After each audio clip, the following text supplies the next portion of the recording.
vois pas mal de gens qui sont debout au fond. Alléluia. Bah, ça va, vous allez bien? C'est vrai que, bon, c'était un peu bizarre. Bon, je dis bizarre parce que Catherine et moi, on était en Angleterre. On est parti vendredi matin, on est rentré ce matin.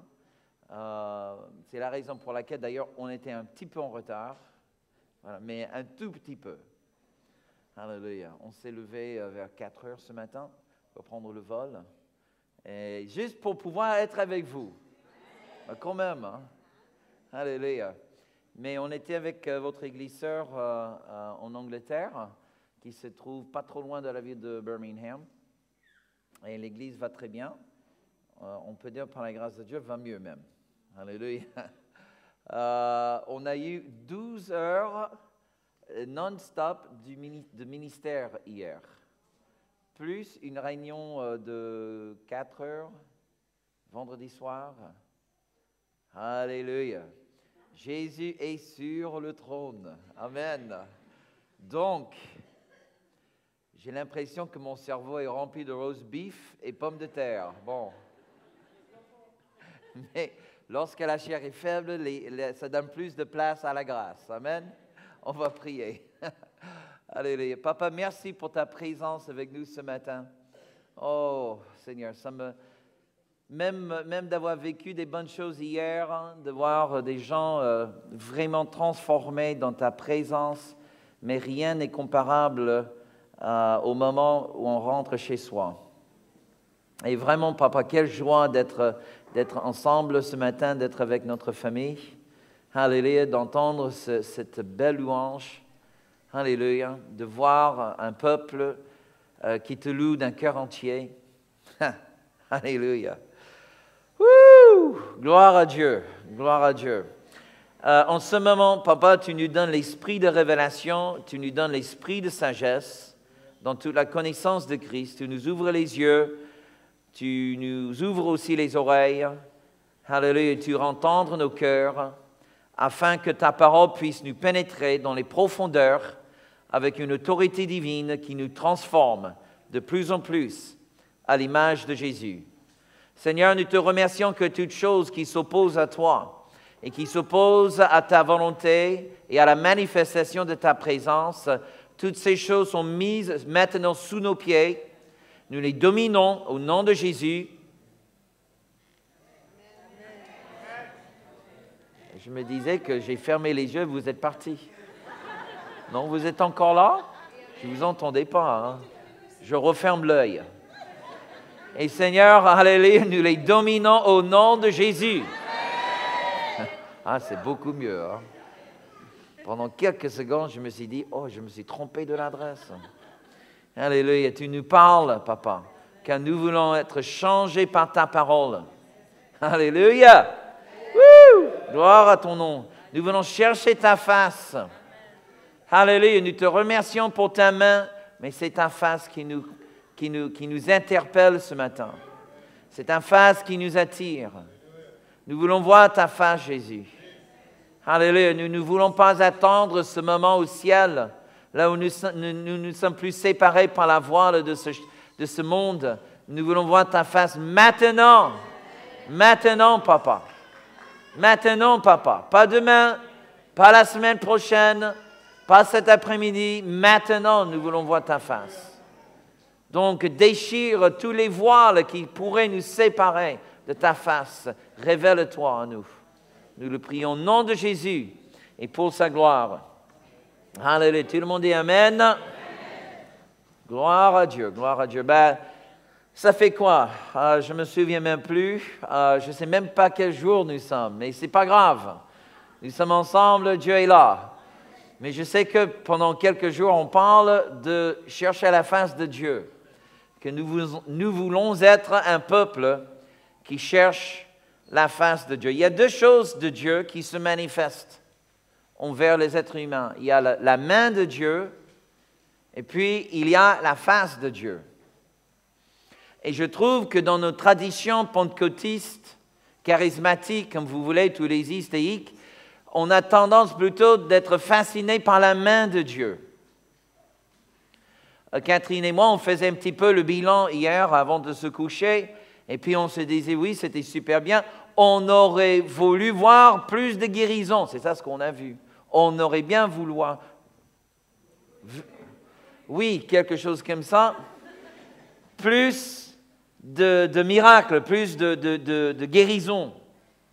Alléluia. Et là, on parle de la main de Dieu, la main qui opère des miracles, qui opère les prodiges. Combien vous voulez voir des miracles? Mais franchement, quel enfant de Dieu ne veut pas voir des miracles? Même des incrédules, même des soi-disant non-croyants. Il veut bien voir un miracle. Et ça, c'est un soi-disant non-croyant. Bon, si un non-croyant veut voir un miracle, encore plus les croyants. Mais souvent, mes amis, et c'est ça ce qui me ronge à l'intérieur, c'est trop souvent dans nos prières, même si on ne dit pas, Seigneur, montre-moi ta main, mais dans nos prières, nous prions pour la main de Dieu. Il fut un moment dans le livre des Actes où les disciples ont prié bien pour que Dieu étende sa main et pour qu'il fasse des miracles et des prodiges. Mais ils n'ont pas prié au bénéfice des membres de l'Église. Ils ont fait cette prière au bénéfice de ceux qui étaient à l'extérieur. Déjà, c'est une indication de la mission, on va dire la mission de la main. La main de Dieu se manifeste pour une bonne raison, mais rarement pour consoler le peuple de Dieu. Vous n'avez pas l'air très convaincu. Donc, on va ouvrir à 1 Samuel, chapitre 5. 1 Samuel, chapitre 5. Si vous êtes débutant dans la parole de Dieu, vous ne savez pas où se trouve 1 Samuel, trouve 2 Samuel, tourne à gauche. Terrible, je rentre de Grande-Bretagne et déjà des mauvaises blagues. En 1 Samuel, au début du livre d'Un Samuel, en fait, tout commence avec une guerre entre les Philistins, les Israélites, et les Israélites perdent la guerre, et puis l'arche de l'Alliance est prise, est volée par les Philistins. Et l'arche va de village en village, où allait l'arche de l'Alliance, il y avait le catastrophe qui était semé. Personne n'était béni, tout le monde était maudit. Et là, nous trouvons en chapitre 5, on va lire juste à partir de verset 10, deux versets qui sont...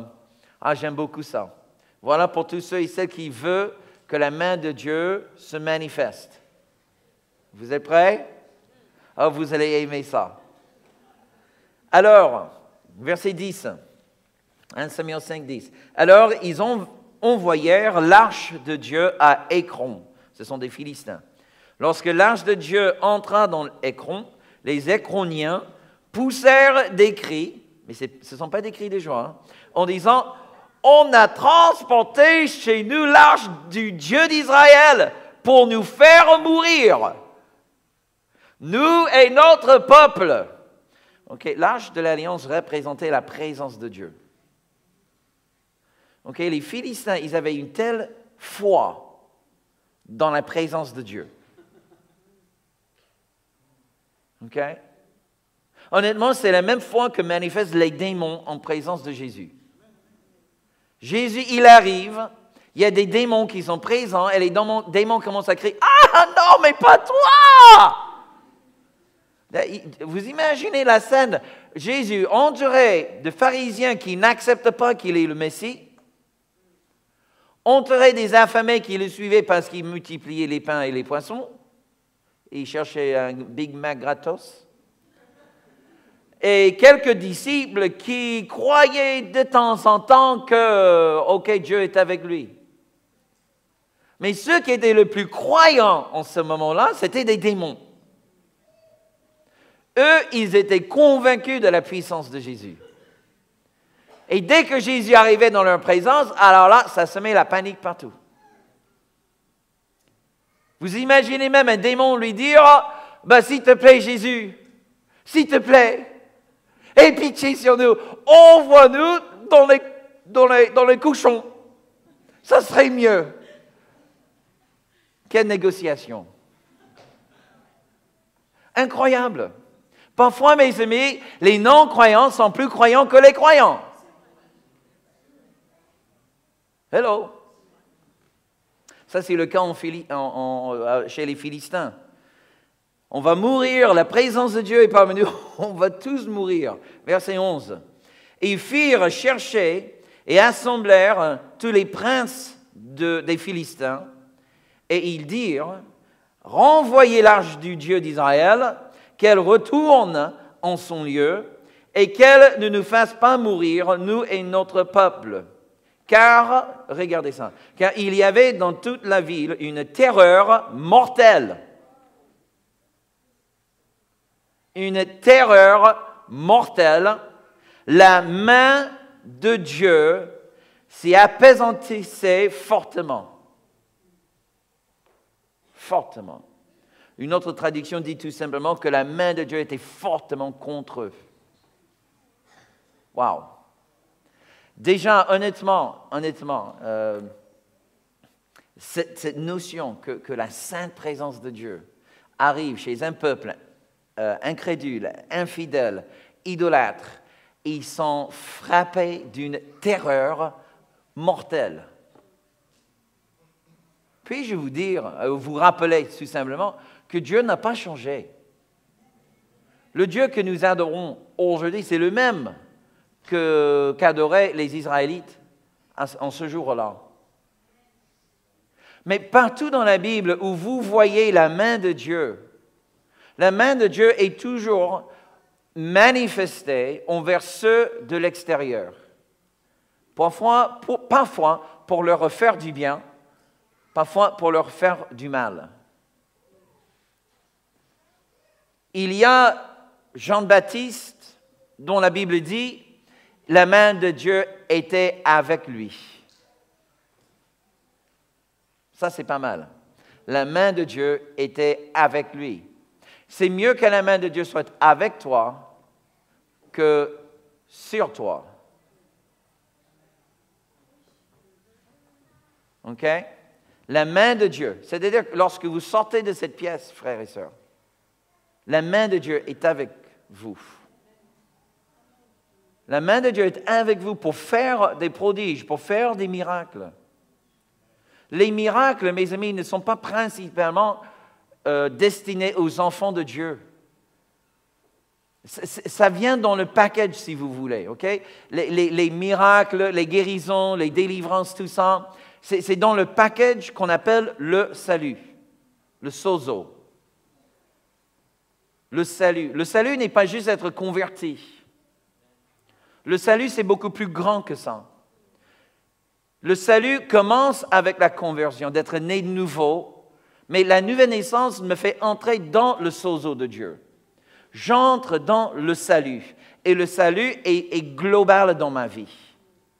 Le salut est cette partie qui me justifie, qui me rend un fils de Dieu, qui me sanctifie, qui me guérit, qui me rend saint, qui me rend complet. Ça, c'est le sozo de Dieu, le salut de Dieu. Alléluia. Et dans ce package vient et la délivrance, et la guérison, et les miracles. Et je peux avoir un accès à ces choses grâce à l'alliance que Dieu a faite avec Jésus-Christ. Vous êtes encore avec moi? Je ne parle pas chinois là. OK, bon, parce que 2 jours en anglais et tout de suite changer de français, parfois, je ne sais pas ce qui va sortir de la bouche. OK, c'est juste pour dire qu'il est important pour toi et moi de comprendre qu'on ne peut pas prier comme un inconverti. Il faut qu'on apprenne à prier comme un enfant de Dieu. Pourquoi? Parce que tu sais, quand on prie au nom de Jésus, le nom de Jésus n'est pas comme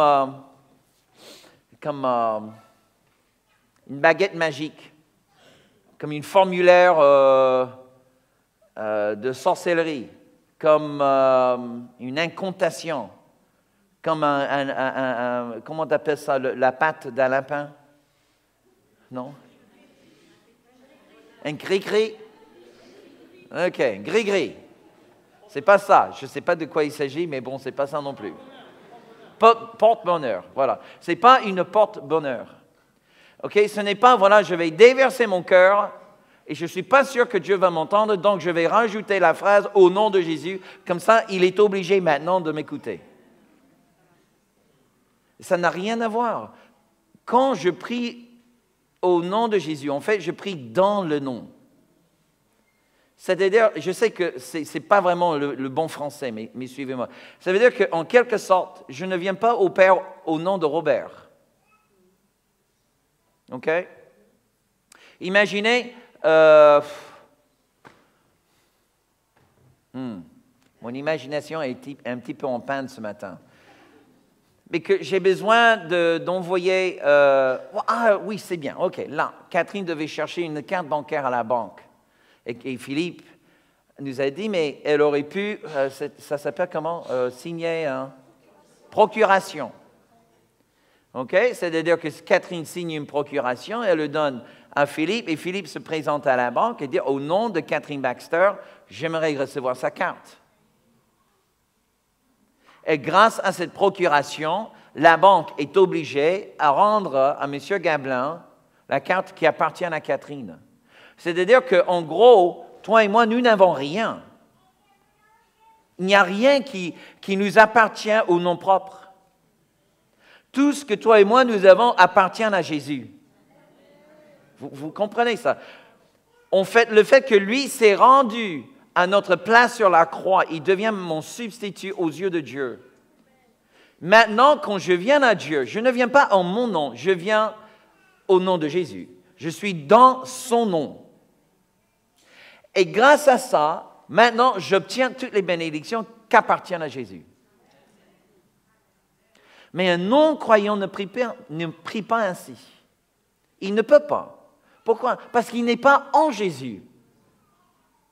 Toi et moi, nous n'avons rien à notre nom propre, mais nous avons tout grâce à Jésus.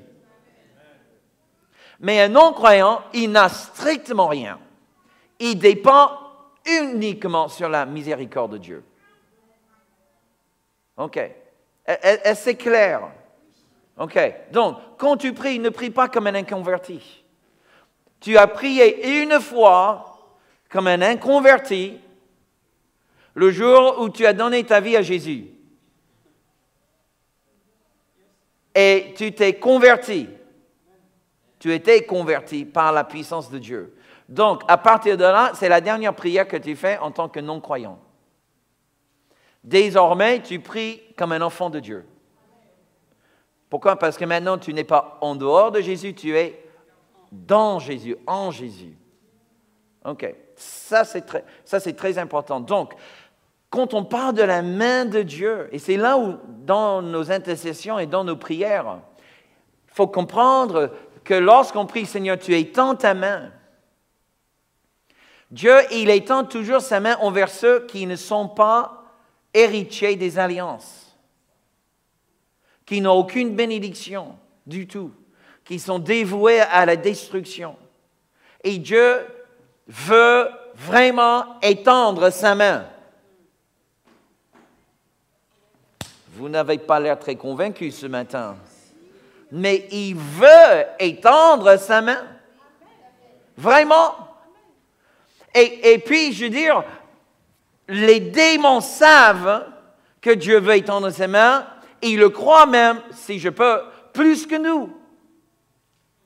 Ils sont même terrifiés que le jour viendra où Dieu va manifester sa main. Et ils font tout leur possible pour empêcher ce que Dieu manifeste sa main. Ils nous font peur, ils nous font croire au rejet, ils nous font déprimer, ils nous font... mais toutes sortes de choses, tout ça, c'est juste pour nous accabler de soucis, de peur, de doute. Pourquoi? Parce que les démons ne t'aiment pas. tu n'es pas aussi important aux yeux des démons. Tu n'es pas aussi terrifiant que ça quand même. Non, la chose qui leur donne terreur mortelle, c'est la présence de Dieu. C'est ça ce qu'il ne veut pas voir. OK, vis ta vie. Sois tranquille. Crois ta petite foi. OK? Lire ta petite Bible. Et prie ta petite prière. Mais surtout, ne jamais devenir un agent pour les miracles de Dieu parmi les incrédules. Tu veux que le diable te lâche? Fais rien. Et il te laissera tranquille. Mais est-ce que c'est vraiment une option pour un chrétien? Du tout. Pourquoi prendre la seule vie que tu auras? Et l'enfermer dans un placard quelque part de peur que le peu que tu as, tu vas perdre. Ce n'est pas une vie, ça. Hello. Ce n'est pas une vie. Et ce n'est pas la vie que vous voulez. J'ai dit, ce n'est pas la vie que vous voulez. Encore une fois. Ce n'est pas la vie que vous voulez.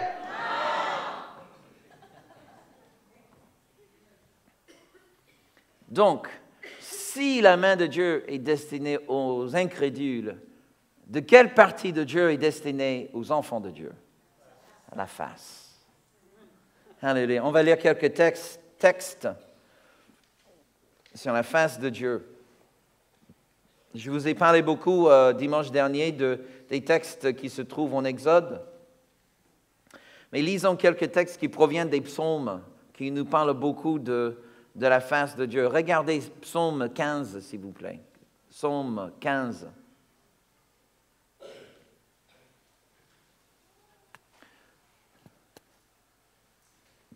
Le psaume 15 et le verset 14 et 15.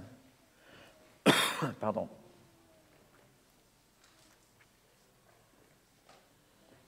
Délivre-moi des hommes par ta main éternelle, des hommes de ce monde.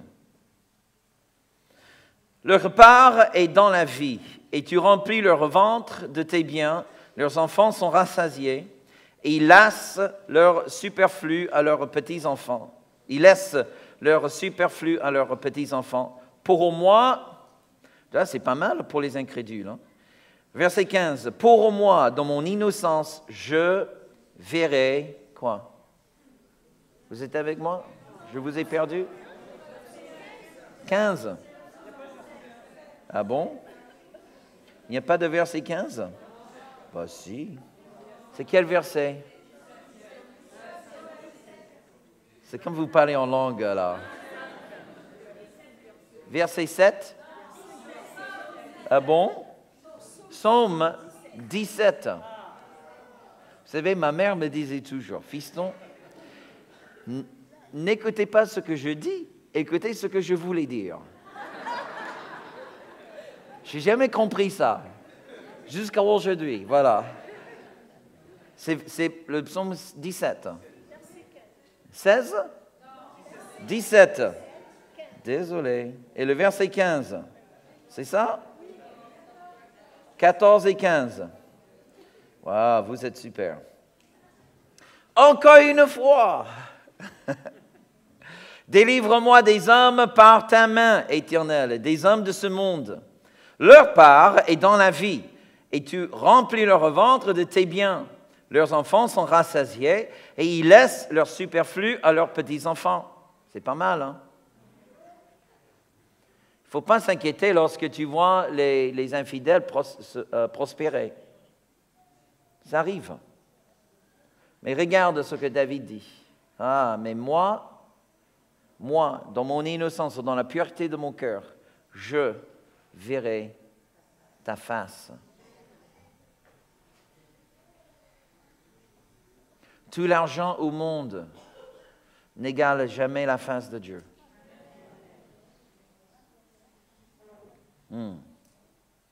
Dès le réveil, je me rassasierai de ton image. Dès que j'ouvre les yeux, je veux voir ta face, Seigneur. Psaume 24. J'espère que c'est le bon. Et le verset 6.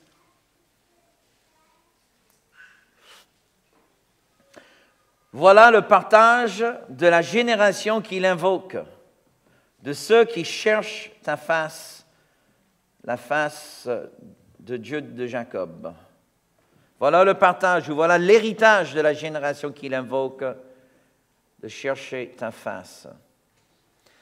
Psaume 27 et le verset 8. Psaume 27 et le verset 8.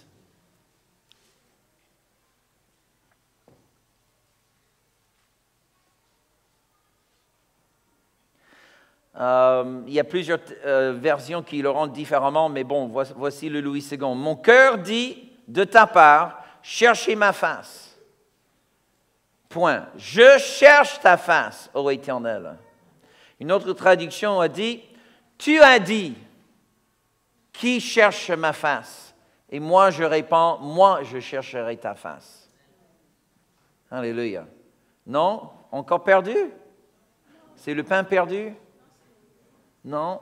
C'est bon? Verset 27. Il y a des gens qui se regardent. J'espère que c'est le bon, OK?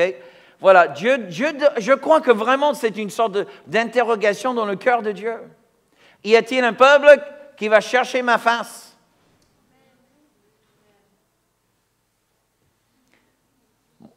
Je crois vraiment, frères et sœurs, que Dieu élève aujourd'hui une génération qui ne cherche pas la renommée, qui ne cherche pas d'être la vedette, qui est dégoûté par le jet set, être people et tout le reste, mais qui s'intéresse, qui est passionné d'une seule chose dans la vie, c'est la face de Dieu. Et qui ne s'intéresse pas si quelqu'un connaît ma face, peu importe. Peu importe, vaut mieux d'oublier ma face, mais une face que tu ne dois jamais oublier, c'est la face de Dieu. Psaume 31, le verset 16.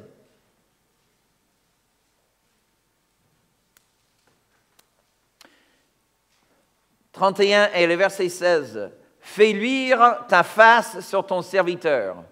Sauve-moi par ta grâce. » Vous allez voir aussi dans beaucoup de versets l'association entre faire briller ta face et la notion d'être sauvé. Cette idée de recevoir ou d'être récipient de la grâce de Dieu, des faveurs de Dieu. Quand Dieu, il a fait briller sa face de moi, donc maintenant, j'ai les faveurs de Dieu. OK? C'est inévitable, cette association dans la Bible. Psaume 69.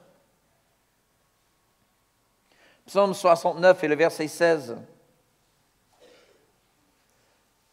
69 et le verset 16. « Exauce-moi, Éternel, car ta bonté est immense. Dans tes grandes compassions, tourne vers moi les regards. »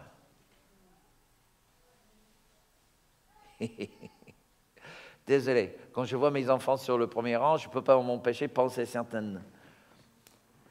Il fut un temps, c'était bien, il y a longtemps, les enfants étaient tout petits.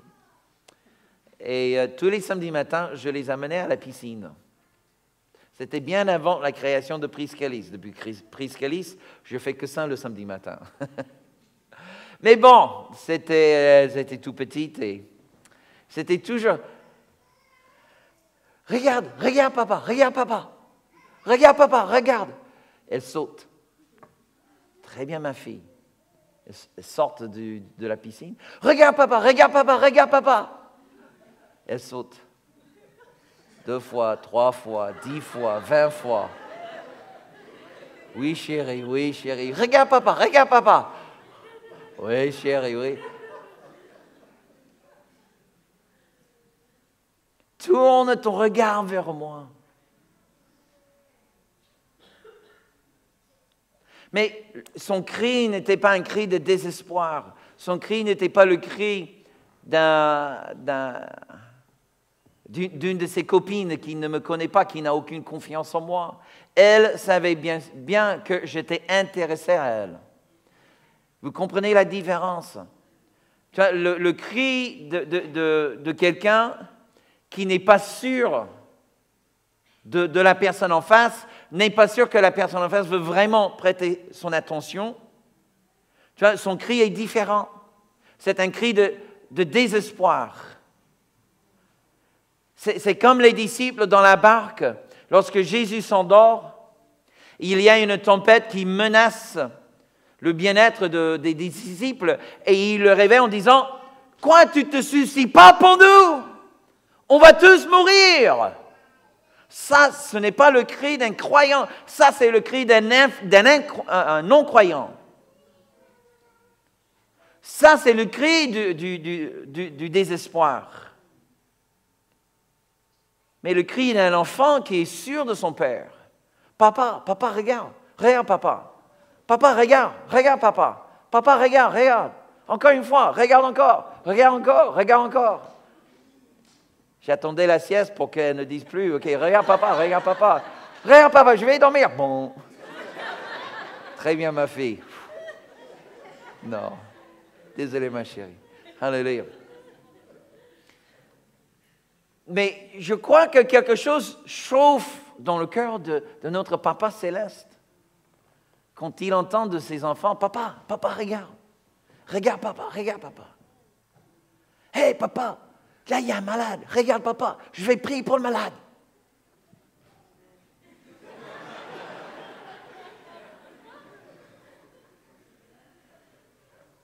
Il y a un autre malade. Hé papa, papa, regarde, regarde, je vais prier pour encore un autre malade. Papa, regarde, regarde. Honnêtement, tu vois, ça, ce n'est pas le cri de désespoir. Ça, c'est le cri d'un enfant qui cherche simplement le regard de son père. OK? Et croyez-moi, c'est bien différent. Écoutez ça. C'est bien différent de la personne qui veut attirer le regard sans dire quoi que ce soit. Tu vois, il va chercher à travers la performance d'attirer le regard. Il va essayer de faire bien, parce que si je fais bien, papa va me regarder. Est-ce que vous voyez la différence? Elle criait, papa, papa, regarde, avant de sauter.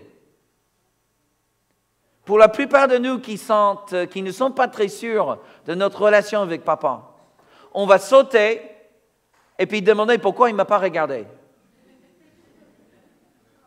Peut-être qu'il ne m'a pas regardé parce que je n'ai pas bien sauté. Donc, je vais sauter encore mieux la prochaine fois. Hello? Mes amis, croyez-moi, la plupart de nous, on est comme ça. Notre service, notre ministère, notre obéissance n'est pas sous le regard, mais on fait toutes ces choses pour avoir le regard. Et là, dans ce contexte, on n'est pas mieux que ceux qui ne sont pas convertis. Hello. Parce que nous agissons pour obtenir le regard de Dieu, pour obtenir les faveurs de Dieu, mais non pas parce qu'on est déjà héritier de ces faveurs. Alléluia. Bon, honnêtement, l'obéissance, quelle que soit la raison, est mieux que la désobéissance. OK. Mais l'obéissance d'un enfant est complètement différente, tu vois, parce qu'il est sûr de sa relation. Il obtient le regard de son papa. Il vit dans le regard de son papa.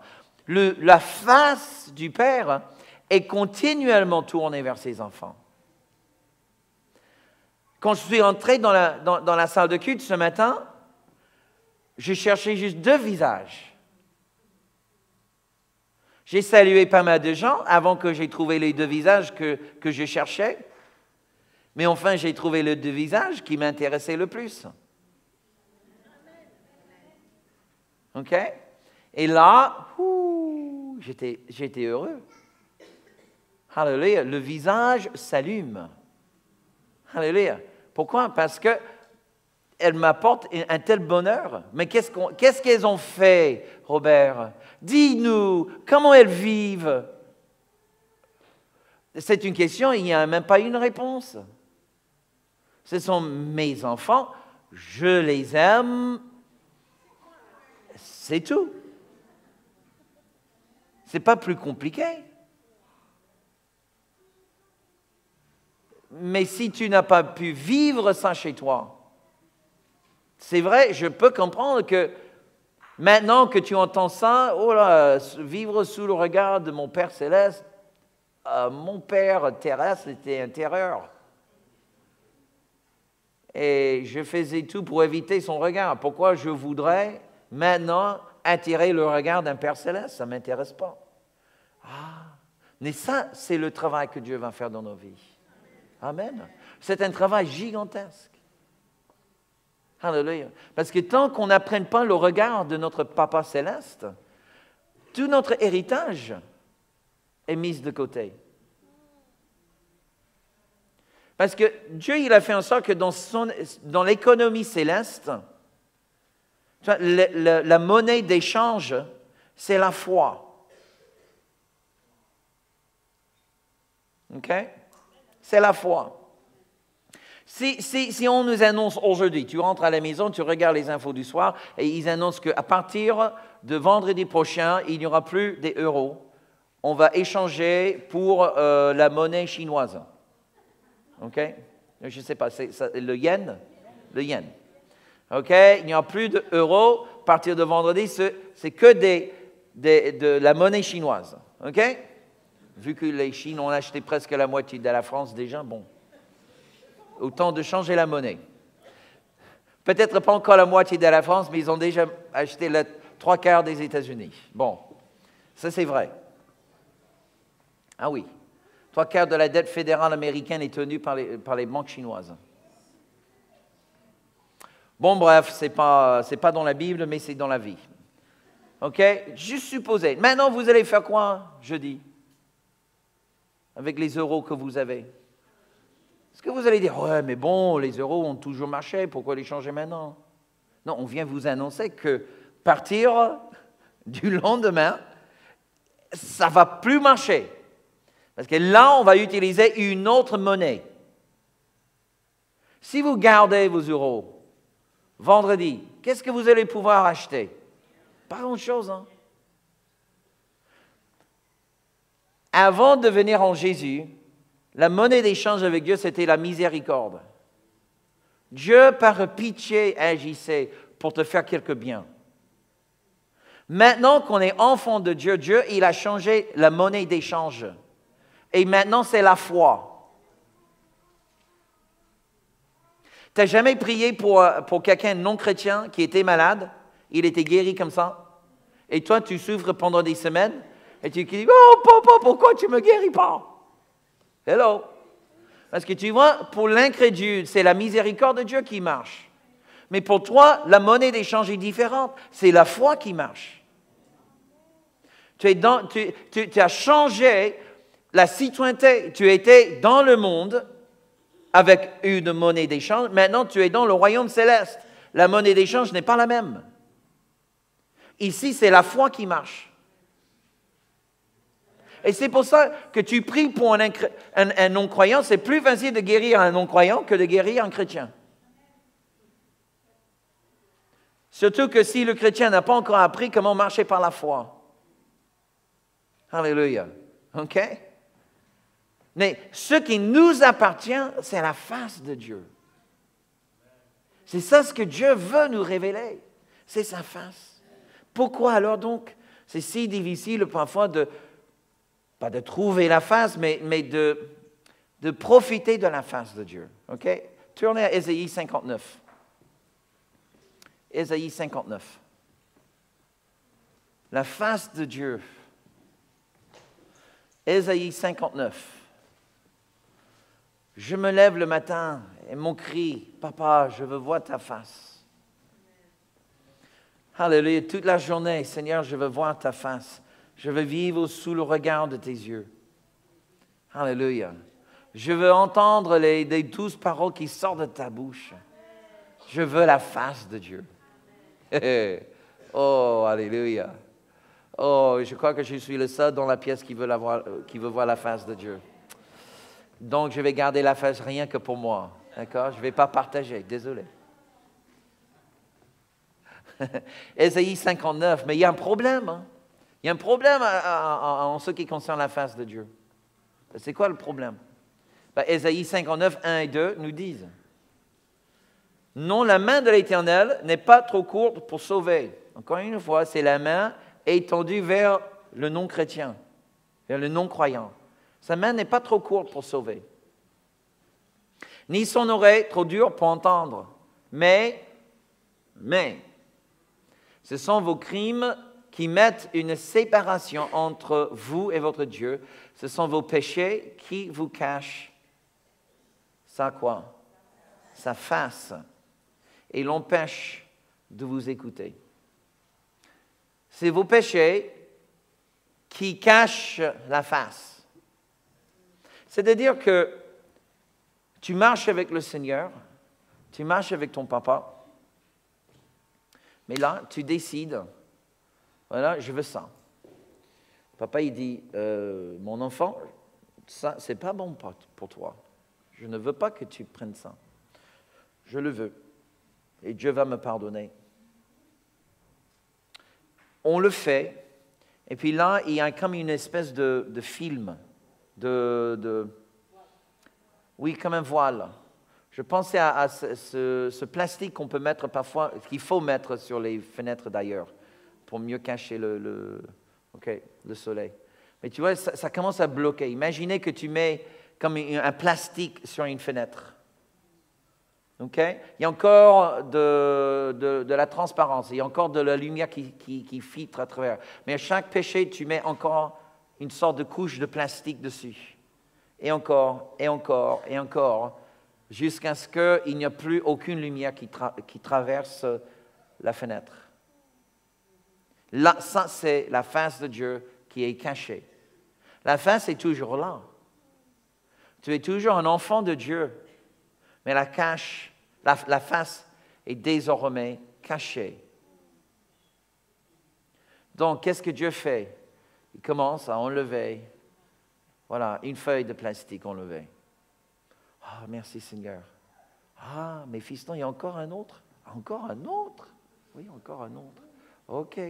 Ouh, ça fait un peu de mal quand il enlève. Ah, je vois mieux, je vois mieux. Je vois, il y a un truc derrière.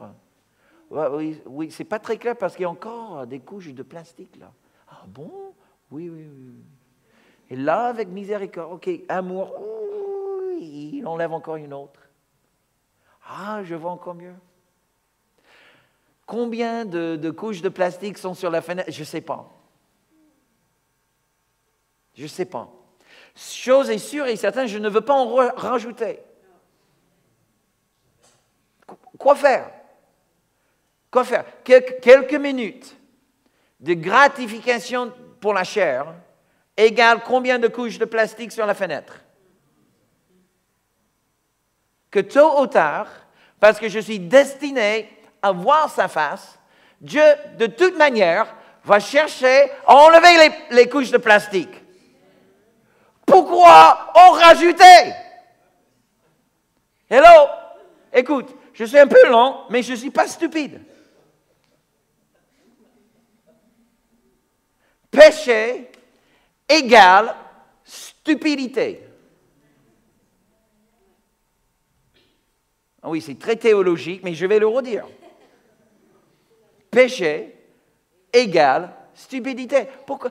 De toute manière, avec la voix de la face de Dieu cachée, tu seras dans la misère. Hello? Vrai ou pas vrai?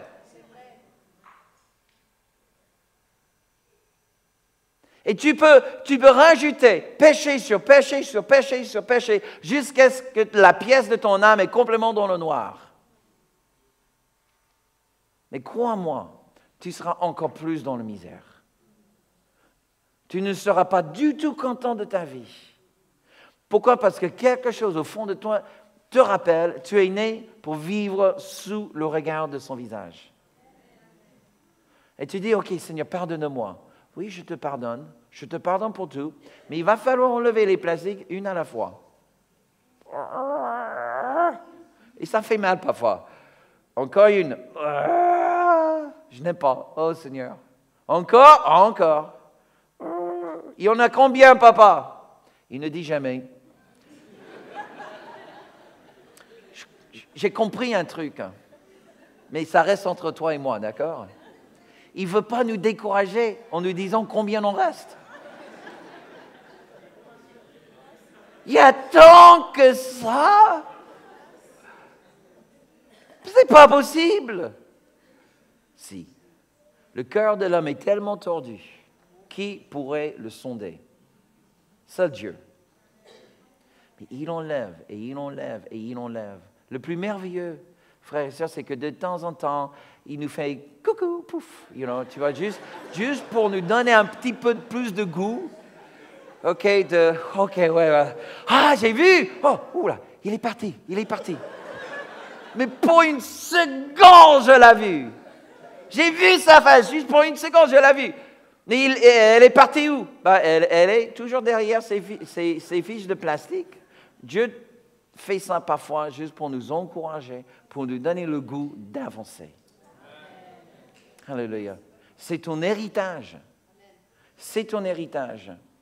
Tu vois, la face de Dieu est sainte. La face de Dieu est vraiment sainte. Elle est pure. Tu ne peux jamais regarder dans la face de Dieu et rester tranquille dans le péché. C'est impossible. La face de Dieu est le reflet de sa nature. La face de Dieu est le reflet. J'aime bien ce qui est écrit, je crois que c'est dans le livre d'Ésaïe, où il dit tout ça, que Dieu nous dirige par le regard de ses yeux. N'est-ce pas vrai que parfois, que ce soit ton époux, ton épouse, ou les enfants, les parents, parfois tu peux juste regarder le visage du bien-aimé et tu sais ce qu'il pense.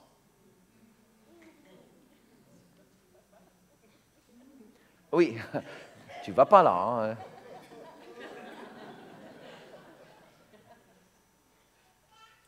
Et Dieu veut nous diriger ainsi. Il veut qu'on soit tellement habitué à voir sa face. Il suffit juste jeter au regard. Oh, OK. C'est mieux.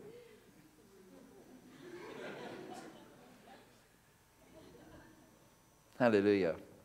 Amen. C'est ça la face de Dieu.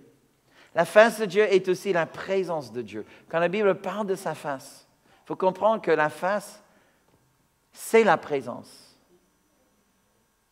La présence de Dieu, il faut faire très attention parce qu'on parle beaucoup d'être un peuple de la présence, un peuple passionné de la présence.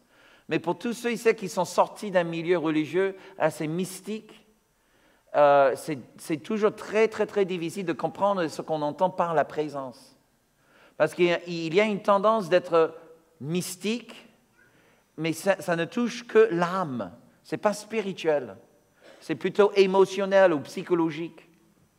Faire brûler les bougies, tu vois, l'encens et tout ça, c'est mystique, mais ce n'est pas spirituel. Ou si c'est spirituel, mais de l'autre côté. Okay? La présence de Dieu n'est pas comme ça. La présence de Dieu est propre, elle est pure. Je dirais que même la présence de Dieu est logique. C'est-à-dire que quand tu es dans la présence de Dieu, ce n'est pas cette espèce de transe « Ouh, je ne suis plus là, je suis ailleurs ». Non, mais ça touche le côté du cerveau, là où tu es pleinement conscient de Dieu, mais aussi conscient de ton environnement. OK? Et la face de Dieu, tu ne vois jamais Jésus dans une transe. Jamais. Mais il disait des trucs comme « Tout ce que j'entends dire mon Père, je le dis ». Et Jésus parlait beaucoup. Donc, il était toujours en train d'entendre la voix de son Père. Tout ce que fait mon Père, tout ce que je vois faire mon Père, moi je le fais. Ça veut dire qu'il était toujours conscient, il voyait, en quelque sorte, il voyait ce que le Père faisait. Et il ne faisait que imiter ce que le Père faisait. Okay? La face de Dieu est sa présence. Quand Dieu tourne sa face vers nous, on devient très conscient de sa présence autour de nous. Okay? Nous savons que Dieu est tout omniprésent. Il est partout, Dieu. C'est juste que parfois, on n'est pas vraiment connecté à la présence de Dieu. Donc, ça c'est le problème de notre langage. Parfois, on dit certains mots, on comprend ce qu'on veut dire, mais ce n'est pas vraiment la bonne manière de le dire. Okay? Par exemple, on dit, voilà, je cherche Dieu. Pourtant, Dieu n'est pas perdu. Hello. Vous voyez ce que je veux dire? On dit, ah, Dieu, il est vraiment là. Bah, dis-moi quand il n'est plus là. David dit, même quand je descends en Sheol, l'enfer, tu es là. Ben, frères et sœurs, si Dieu est dans l'enfer, je crois qu'il sera à l'église. D'accord? Donc, mais qu'est-ce qu'on entend par la présence de Dieu? Ça veut dire que maintenant, parce qu'il tourne sa face vers moi, je suis conscient de sa présence autour de moi. Ce n'est pas forcément Dieu qui a bougé, c'est moi qui ai bougé, grâce à lui. Mais là, je suis maintenant connecté à la présence. Je suis conscient de ce qu'il fait autour de moi. Alléluia. OK? Et la face de Dieu est vraiment la totalité de notre héritage. Tu veux vraiment savoir quel est ton ministère? C'est la face. Tu veux vraiment savoir ce que Dieu veut que tu fasses? Cherche sa face. Tu veux vraiment savoir quel don spirituel Dieu t'a donné? Laisse briller sa face sur toi. On devient tellement, tu vois, ce petit jouet est à moi, rien qu'à moi, et le petit jouet me donne de valeur. Mon identité, je suis qui je suis grâce à ce jouet. Et Dieu dit, ben, enfant, c'est le plaisir de ton Père à te donner tout le royaume.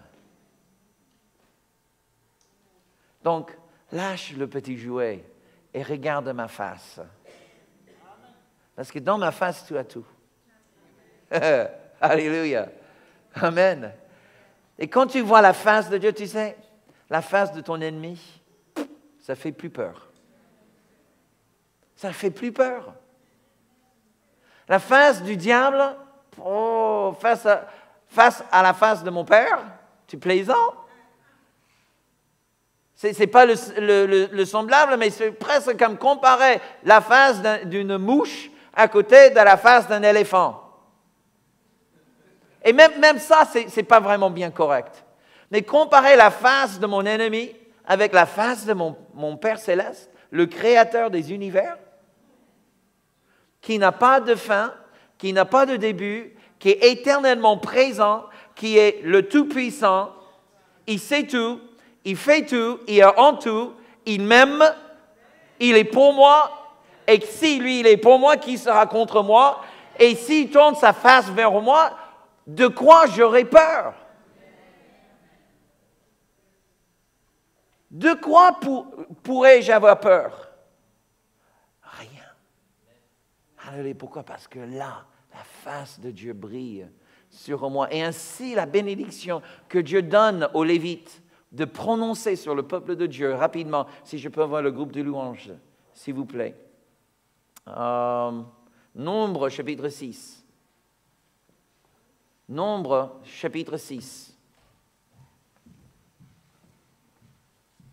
Alléluia. La face de Dieu. La face de Dieu. Nombre, chapitre 6.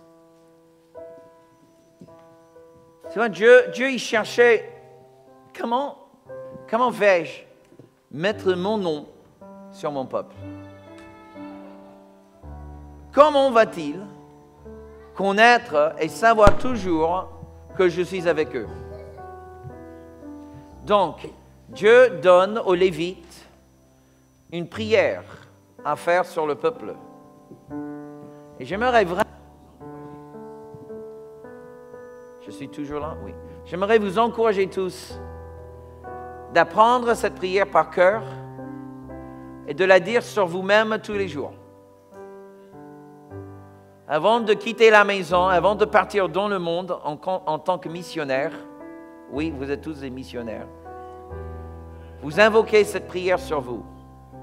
Faites ça fidèlement pendant 1 mois et dites-moi si les choses n'ont pas changé. Nombre chapitre 6 et le verset 22. L'Éternel parla à Moïse et dit, parle à Aaron et à ses fils et dit, vous bénirez ainsi les enfants d'Israël et vous leur direz, que l'Éternel te bénisse et qu'il te garde, que l'Éternel fasse luire sa face sur toi et qu'il t'accorde sa grâce. Que l'Éternel tourne sa face vers toi et qu'il te donne la paix.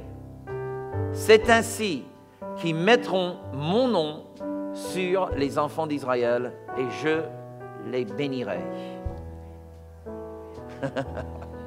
Levez-vous s'il vous plaît. Levez-vous avec votre Bible parce qu'on va le redire à voix haute.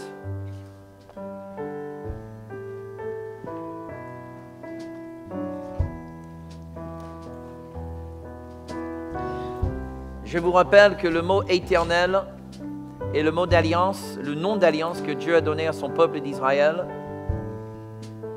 et le nom que Dieu a élevé au-delà de ce nom est le nom de Jésus.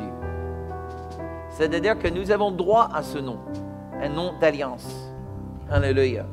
Donc, on va lire de verset 24 jusqu'à la fin de verset 26. Et là où tu trouves le mot te ou tu vas mettre moi. Ok? Tu vas te mettre à la place. Par exemple, que l'Éternel me bénisse. Ok? On va tous le dire à voix haute. Vous êtes prêts?